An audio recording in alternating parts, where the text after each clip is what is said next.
मेरा नाम उर्मिला है। मेरी उम्र 55 साल की हो चुकी है। मैं अपने घर की सबसे खूबसूरत लड़की थी, लेकिन बहुत ही गरीब घराने से संबंध रखती थी। मेरे पापा ने मेरी शादी बहुत ही छोटी सी उम्र में कर दी थी, क्योंकि हमारे मोहल्ले में ना जाने कितनों की नज़र मेरे ऊपर थी। जैसे ही मैंने जवानी की दहलीज पर कदम रखा था, मेरे मोहल्ले से ना जाने कितने लड़कों ने मेरे लिए रिश्ते भेजने शुरू कर दिए थे। मेरे मोहल्ले का कोई भी लड़का मेरे पापा को पसंद नहीं था, क्योंकि सारे ही लोफर टाइप के थे। अब तो मेरा बाहर आना जाना भी उन लड़कों ने मुश्किल कर दिया था। आते जाते मुझ पर गंदे गंदे कमेंट्स करते थे, और फिर इन्हीं सब से बचने के लिए मेरे पापा ने बहुत ही छोटी उम्र में मेरी शादी कर दी। मेरा पति एक किसान था, लेकिन मैंने कभी उसके काम को लेकर उसे भला बुरा नहीं कहा था। हमेशा उसका साथ दिया था। उसके काम में मैं उसकी पूरी मदद करती थी। मेरा पति भी मुझसे बहुत प्यार करता था, लेकिन जब पेट में भूख लगी हो तो खाली प्यार से जिंदगी नहीं कटती। पेट भरने के लिए रोटी की ज़रूरत होती है। हमारी शादी को 5 साल का समय गुजर गया, लेकिन अब तक मेरे यहाँ कोई संतान नहीं हुई थी। मैं हमेशा भगवान से बेटा मांगती थी, बेटी मांगने से डरती थी। मैं अपने खानदान की सबसे खूबसूरत लड़की खेतों में अपना रंग काला कर चुकी थी। एक दिन मुझे पता चला कि मैं पेट से हूँ। मेरा पति बहुत खुश हुआ, मगर मैं बहुत परेशान रहती थी कि अगर बेटी हुई तो क्या करूँगी। असल में मैं बेटी से नहीं डरती थी, बस बेटी के नसीब से डर लगता था, उसके भविष्य से डर लगता, और इस बात से डर लगता कि पता नहीं उसे कैसा जीवन साथी मिले। बेटियां तो सौभाग्य से मिलती हैं, उन्हें भगवान से मांगना जितना मुश्किल है, उससे कहीं ज़्यादा मुश्किल उनको पालना और फिर उनको दूसरों के हाथों में सौंप देना होता है। बेटियां तो घर की रौनक होती हैं, बागों का फूल होती हैं, जिसके बगैर हर डाली बंजर लगती है। लेकिन जब अपना वक्त बुरा हो तो ये सब बातें बस किताबों में ही अच्छी लगती हैं। मैं भी हकीकत पसंद थी, लेकिन कभी कभी हम अपने हालात से इस कदर मायूस हो जाते हैं कि हमें लगता है कि हम पर आने वाला हर समय बुरा ही होगा। हम अपने आप को लेकर बिल्कुल मायूस रहते हैं, और फिर हमें वही मिलता है जिसकी हमें पहले से उम्मीद होती है। मैंने भी एक बेटी को ही जन्म दिया था। मेरी बेटी भी मेरी तरह बहुत खूबसूरत थी। मेरा पति तो बहुत ज़्यादा खुश हुआ था अपनी बेटी को देखकर, मगर मैंने उस मासूम जान की तरफ देखा तक नहीं था। मेरे पति ने मुझे बहुत समझाया कि बेटियां तो भगवान का रूप होती हैं, फिर तुम क्यों खुश नहीं हो। अब मैं उनको ये क्या बताती कि मैं अपनी बेटी को उसके पति के साथ खेतों में बर्बाद होते नहीं देख सकती। धीरे धीरे वक्त गुजरता गया और मेरी बेटी बड़ी हो गई। बड़ी बेटी की पैदा होने के बाद भगवान ने मुझे फिर से एक बेटी दे दी। दूसरी बेटी की पैदा होने तक मैंने खुद को थोड़ा बहुत संभाल लिया था, लेकिन मेरी बड़ी बेटी और मेरे बीच जो फासले हो गए थे वो अब तक बने हुए थे। वो मुझसे दूर दूर ही रहती थी, मुझसे ज़्यादा बात तक नहीं करती थी। कभी कभी तो मुझे खुद पर ही गुस्सा आता था कि मैंने अपनी फूल जैसी बेटी को खुद से दूर कर दिया था, लेकिन यह सब मेरे बस में नहीं था। मैं अपनी बेटी को मजबूत बनाना चाहती थी, ताकि कल को अगर उसे किसी मुश्किल का सामना करना पड़े तो वो मुश्किलों का सामना करने से बिल्कुल भी ना डरे, और जिसमें मैं बहुत हद तक कामयाब भी हो गई थी। मैंने और मेरे पति ने अपनी दोनों बेटियों की हर मुमकिन ख्वाहिश को पूरा किया था। मैं रोज अपनी बेटियों की अच्छी किस्मत की दुआएं मांगा करती थी। एक दिन मुझे बहुत तेज बुखार था, इसलिए मैं खेतों पर काम करने नहीं जा सकी। मेरी छोटी बेटी को मेरा खेतों में जाना बिल्कुल पसंद नहीं था।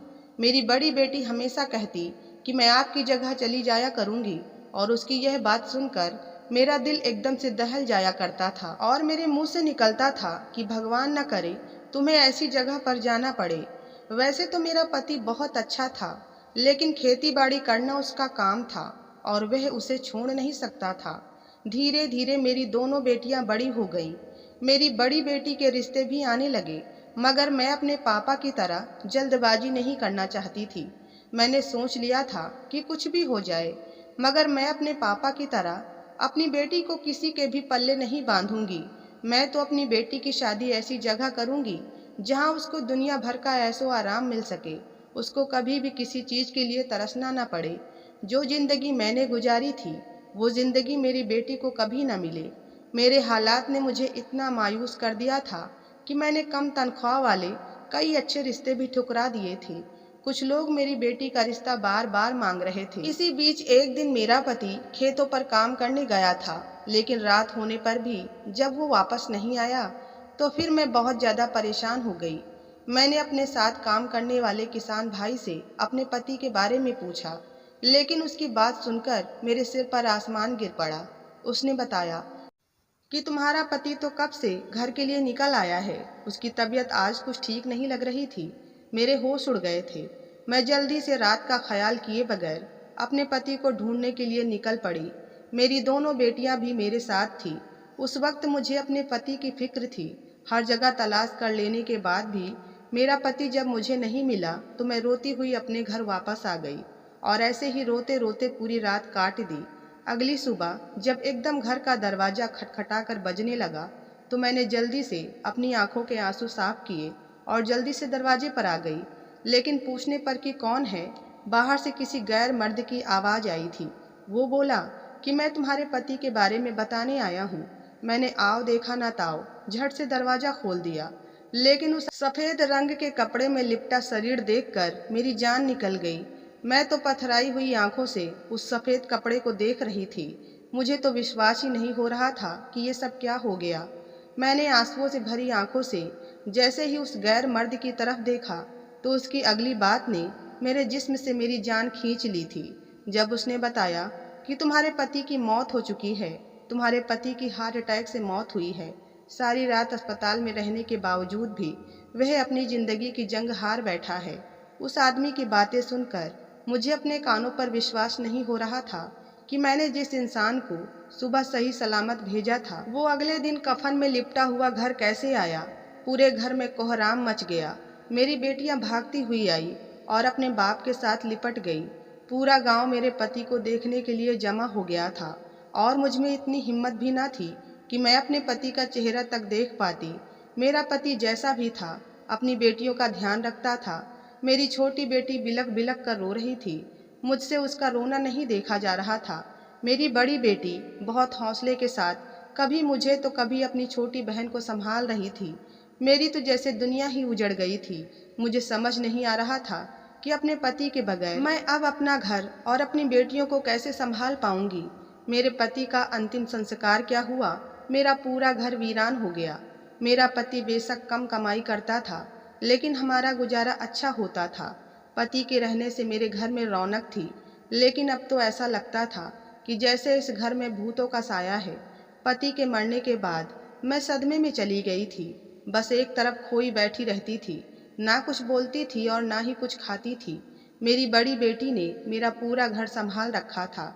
मैंने उसे कभी काम के लिए घर से बाहर नहीं निकाला था, लेकिन अब उसके अलावा और कोई घर का काम कर भी नहीं पाता था। जब तक मेरी हालत कुछ संभल नहीं गई थी, मेरी बड़ी बेटी ने ही मुझे और मेरी छोटी बेटी को संभाला। अंदर बाहर के सारे काम बहुत ही अच्छे तरीके से कर रही थी। मैं हैरान होती कि समय ने मेरी बेटी को समय से पहले ही बड़ा कर दिया था। समय ने उसे कितना जिम्मेदार बना दिया था। अक्सर जब मैं उसकी तरफ देखती तो मेरी आंखें भर आती। समय ने उस पर उम्र से पहले ही कुछ ज़्यादा ही जिम्मेदारियां डाल दी थी। मगर हैरत की बात यह थी कि कभी भी उसके चेहरे पर गुस्सा या बेजारी दिखाई नहीं देती थी। वो हमेशा मुस्कुराकर काम करती और मेरी हर बात मानती थी। मेरे पति को मरे हुए 6 महीने गुजर चुके थे। गांव की औरतों ने घर आना शुरू कर दिया और कहने लगी कि तुम्हारी बेटी जवान हो गई है, उसके हाथ पीले कब करोगी। मैं हाथ मलती रह जाती। मुझे अपनी बड़ी बेटी की फिक्र सताने लगी थी। लोगों की बातें भी अपनी जगह बिल्कुल सही थी। जितने मुंह उतनी बातें थी। बचपन से मैंने अपनी बेटी के साथ एक दूरी बना ली थी। पता नहीं उस दूरी ने मेरी बेटी को कब इतना समझदार बना दिया था। मेरी बड़ी बेटी ने स्कूल में टीचर की जॉब कर ली थी। बाहर के साथ साथ घर का काम भी संभालती थी। मैं कभी कभी जब अपनी बेटी को देखती तो बेटी पर तरस और खुद पर गुस्सा आता था। मैं उस समय को याद करती थी जब मेरी बड़ी बेटी पैदा हुई थी और मैंने उसकी तरफ देखना भी गवारा नहीं किया था, क्योंकि उस समय मुझे बेटे की चाहत थी और वो बात याद करके मैं फूट फूट कर रोती थी। जब पति के गम से थोड़ी उबर पाई तो फिर मैंने घर पर ध्यान देना शुरू किया। आखिर कुछ भी हो, घर तो मुझे ही संभालना था। साथ ही साथ अपनी बेटी के लिए रिश्ता भी देखना था। कुछ समय गुजरने के बाद मुझे एक रिश्ता पसंद आया। लड़का खूबसूरत था और तनख्वाह भी अच्छी थी, मगर उसका घर हमारे गांव से बहुत दूर था। पहले तो सोचा कि मना कर दूं, मगर बेटी की बढ़ती उम्र को देखकर मैंने उस लड़के को अपनी बेटी के लिए पसंद कर ही लिया। और एक छोटी सी बात को वजह बनाकर मैं इतना अच्छा रिश्ता हाथ से गंवाना नहीं चाहती थी। मैंने अपनी बड़ी बेटी की शादी उसी लड़के के साथ तय कर दी। समय पर लगाकर उड़ गया और फिर वो दिन भी आ गया जब मेरी बेटी को किसी और के घर जाकर उसका घर बसाना था। मेरी बेटी शुरू से ही बहुत मासूम और भोली थी। दुल्हन का जोड़ा पहनकर किसी परी से कम नहीं लग रही थी। फेरे हुए और फिर विदाई का वक्त आ गया। मैं और मेरी बेटी एक दूसरे के साथ गले लगकर फूट फूट कर रोने लगे। इस समय मुझे अपने पति की कमी बहुत ज़्यादा महसूस हुई। मेरा दामाद बहुत अच्छा इंसान था। मुझसे बोला कि आप परेशान न हो, आप लोगों से भी ज़्यादा मैं आपकी बेटी का ध्यान रखूंगा। उसके ये शब्द मेरे लिए काफ़ी थे। मेरी बेटी की विदाई के बाद घर बिल्कुल ही वीरान हो गया था। अब मैं और मेरी छोटी बेटी सारा दिन घर पर एक दूसरे का चेहरा देखते हुए गुजार देते थे। बेटी की शादी अभी नई नई थी। मैं इसीलिए ज़्यादा बेटी से मिलने नहीं जाती थी कि कहीं उसका पति इस बात से नाराज न हो जाए कि मैं हर समय उनके घर पर पड़ी रहती हूँ। धीरे धीरे शादी को 2 महीने गुजरे, लेकिन हैरत की बात यह थी कि उसकी तरफ से कोई भी खबर नहीं मिली थी। अब तो मुझे अपनी बेटी की चिंता होने लगी और दिल जब बहुत बेचैन हुआ तो मैं अपनी बेटी से मिलने के लिए चल ही पड़ी। मैंने अपनी छोटी बेटी से कहा कि घर का ध्यान रखना, मैं तुम्हारी बहन से मिलने जा रही हूँ। लेकिन वो कहने लगी कि मैं भी आपके साथ जाऊंगी। फिर हम दोनों माँ बेटी जब बड़ी बेटी के घर पहुँचे तो घर देखकर तो मेरे होश ही उड़ गए थे। वो घर कम और महल ज़्यादा था। रिश्ता कराने वाली ने तो ये बताया था कि तुम्हारा दामाद नौकरी करता है और घर भी ठीक ठाक बना हुआ है, लेकिन उसने यह नहीं बताया था कि मेरे दामाद का घर तो महल जैसा है। मुझसे भी कैसी गलती हुई जो शादी से पहले बेटी के ससुराल आकर उसका घर नहीं देखा। खैर मैं खुश थी कि मेरी बेटी इतने बड़े घर की रानी है। बाहर चौकीदार ने हमसे पूछा कि तुम कौन हो, तो मैंने बताया कि तुम्हारे घर में जिस लड़के की शादी हुई है मैं उसकी पत्नी की माँ हूँ। चौकीदार ने मुस्कुराते हुए मुझे अंदर भेज दिया। मेरा हुलिया बहुत अजीब था क्योंकि मेरे पास कोई नए कपड़े नहीं थे, इसलिए मैं बस ऐसे ही घरेलू कपड़े पहनकर आ गई थी। मुझे कुछ शर्मिंदगी सी महसूस होने लगी थी क्योंकि मेरा पहनावा घर में जो नौकरानियां थीं उनसे भी गया गुजरा था। मेरी बेटी ने मुझे हिम्मत दी और बोली कि क्या हुआ, आप इस घर की मालकिन की माँ हैं, ऐसे परेशान होने से कुछ नहीं होगा। बहुत से नौकर मेरे पास आए और मुझसे बदतमीजी से बात करने लगे। मैं उनको सफाई देती कि मैं तुम्हारी मालकिन की माँ हूँ, मुझे अंदर जाने दो, लेकिन वे मेरे साथ बहस कर रहे थे। तभी मेरी नजरें ऊपर खिड़की की तरफ गई तो मेरा दामाद वहां खड़ा मुझे ही देख रहा था। एक नौकरानी मेरे साथ बहस कर रही थी, मगर मेरा दामाद नीचे नहीं आया। मुझे बहुत अजीब लगा और अफसोस भी हुआ। थोड़ी देर बाद जब वो नौकरानी मुझसे बहस करके थक गई तब मेरा दामाद नीचे आया और बोला, इनको अंदर आने दो। नौकरानी जी मालिक कहते हुए जल्दी से पीछे हटी और मुझे अंदर जाने दिया। मेरी आंखों में आंसू आ गए थे। अपनी इस बेइज्जती पर मैं अपने दामाद के पीछे पीछे चल पड़ी, लेकिन हैरत तो यह थी कि मेरी बेटी अब तक कहीं भी नजर नहीं आ रही थी। लेकिन मैंने सोच लिया था कि मैं अपनी बेटी से मिलकर ही जाऊंगी और उसे बताऊंगी कि उसकी नौकरानियों ने मेरे साथ कैसा सलूक किया है। मेरे दामाद ने हमें एक कमरे में बिठा दिया। जिस कमरे में बिठाया गया था वो काफ़ी ठंडा था। मुझे सर्दी सी महसूस होने लगी थी। मैंने अपने दामाद से पूछा, मेरी बेटी कहाँ है? तो वो बोला कि अभी वो घर पर मौजूद नहीं है, वो मेरी मौसी के घर गई हुई है। मैंने छोटी बेटी की तरफ देखा और उससे बोली कि हमारा यहाँ आना तो फिर बेकार हो गया। हमें पता होता तो हम आज नहीं आते, उसी रोज आते जब हमारी बेटी हमें मिल पाती। घर में इतनी सारी नौकरानी होने के बावजूद भी मेरे दामाद ने हमसे एक गिलास पानी तक के लिए नहीं पूछा था। थक हार कर मैंने ही उससे कहा कि बेटा एक गिलास पानी पिला दो। तब मेरे दामाद ने एक नौकरानी को पानी लाने के लिए कहा। पानी पीने के बाद मैं और मेरी बेटी वहाँ से निकल आए। मुझे बहुत अजीब लग रहा था, जैसे जो दिखाया जा रहा है वैसा बिल्कुल नहीं है। मैंने घर आते ही अपनी बेटी से बोला कि भगवान से प्रार्थना करो कि तुम्हारी बहन अच्छी हो। कुछ दिन ऐसे ही गुजर गए और मुझे अपनी बेटी की चिंता फिर से सताने लगी और मैं फिर से अपनी बेटी से मिलने के लिए निकल गई। लेकिन इस बार मेरे दामाद ने कह दिया कि आपकी बेटी की तबीयत कुछ ठीक नहीं है, इसीलिए वो सो रही है और डॉक्टर ने उसे जगाने से मना किया है। मैं अपने दामाद से बोली, मुझे अपनी बेटी को देख लेने दो, मैं उसे जगाऊंगी नहीं, बस दूर से ही देख कर चली जाऊंगी। मगर मेरे दामाद ने बहाना बना दिया कि अगर मैं उससे मिलने जाऊंगी तो वो उठ जाएगी और ये उसके सेहत के लिए ठीक नहीं होगा। मैं फिर से मायूस होकर घर वापस लौट आई। मैं जब बेटी से मिलने जाती तो मेरा दामाद मुझसे कोई न कोई बहाना बना देता और मैं दुखी दिल के साथ मायूस होकर लौट आती और घर आकर बेचैन रहती। इसी तरह 3 महीने गुजर गए। लेकिन क्योंकि दामाद जो कि एक बड़ा आदमी था, इसलिए मैं उसके साथ ज़्यादा बहस नहीं कर सकती थी। अब तो अपनी बड़ी बेटी को याद करके मैं रात को उठकर बैठ जाती और रोने लगती। मेरी छोटी बेटी मुझे हौसला देती। अब तो मुझे लगने लगा था कि जैसे मैंने अपनी बेटी को खो दिया है। एक दिन इसी परेशानी की हालत में मैं अपने घर पर बैठी सब्जी काट रही थी कि तभी मेरी एक पड़ोसन आई और मुझसे बोली कि तुमने अपनी बेटी पर बहुत जुल्म किया है। अगर सच्चाई जानना चाहती हो तो रात को 12 बजे बिना किसी को बताए अचानक अपनी बेटी से मिलने जाना।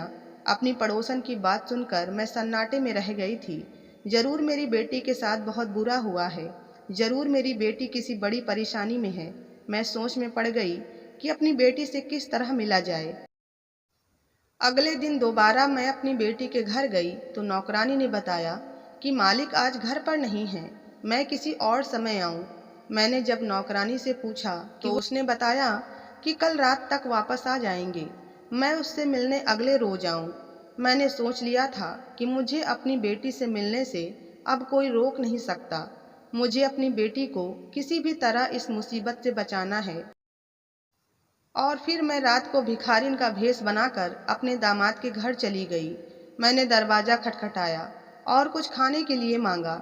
नौकरानी मुझे कुछ देने के लिए अंदर गई तो मैं घर में ही छुप कर बैठ गई।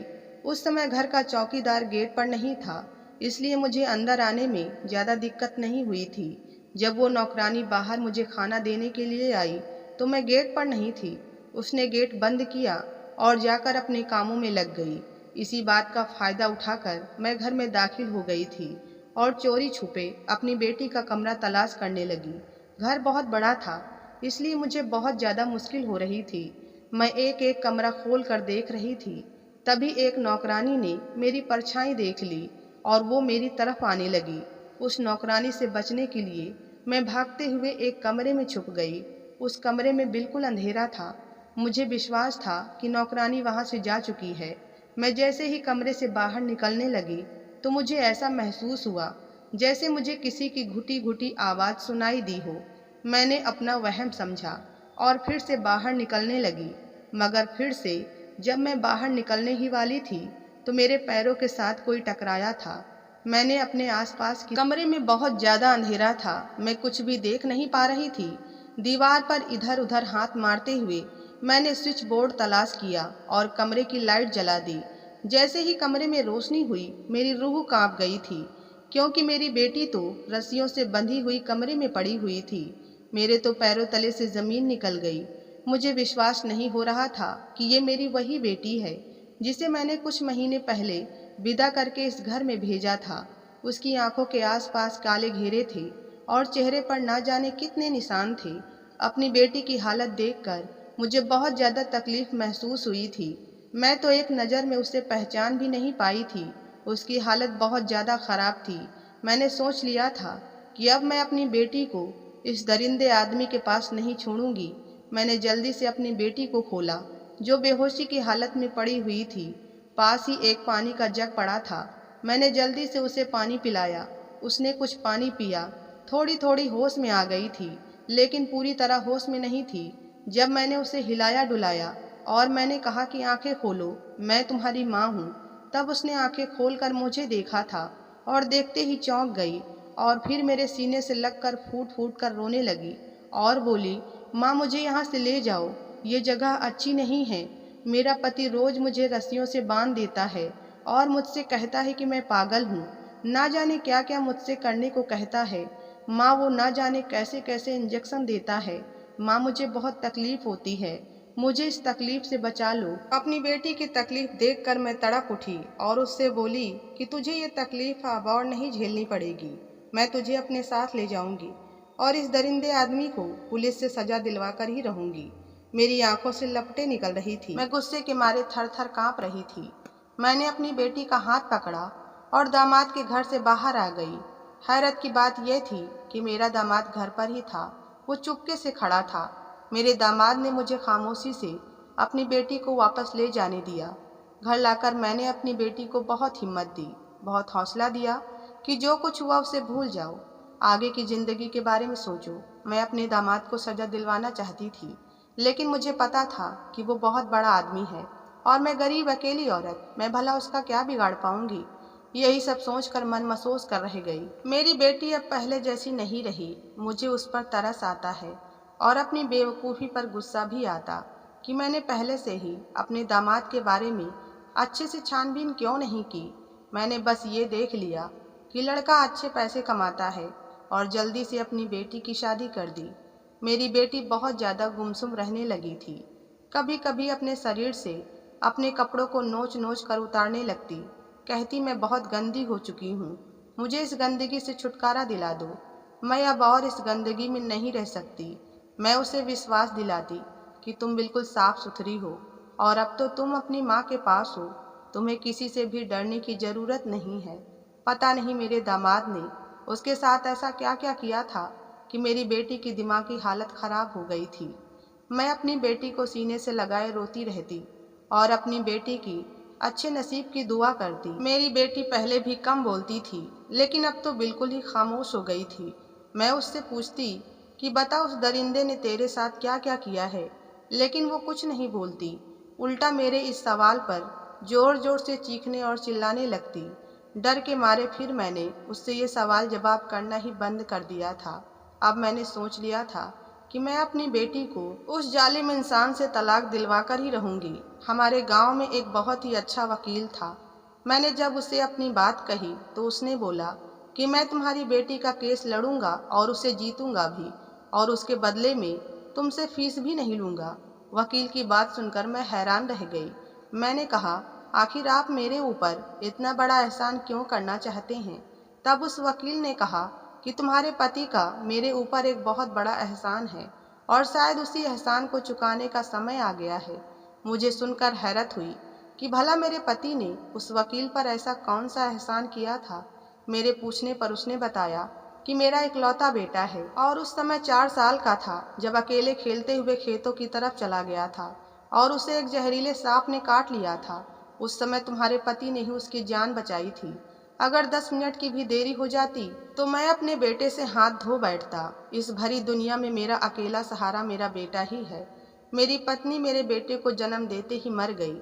मैंने ही उसे पाल पोस कर बड़ा किया था। फिर उस वकील ने मेरी बेटी को बुलाया और बहुत ही प्यार और स्नेह के साथ मेरी बेटी से पूछा कि बताओ तुम्हारे पति ने तुम्हारे साथ क्या क्या जुर्म किया है, मैं तुम्हें पूरा इंसाफ दिलाकर रहूंगा।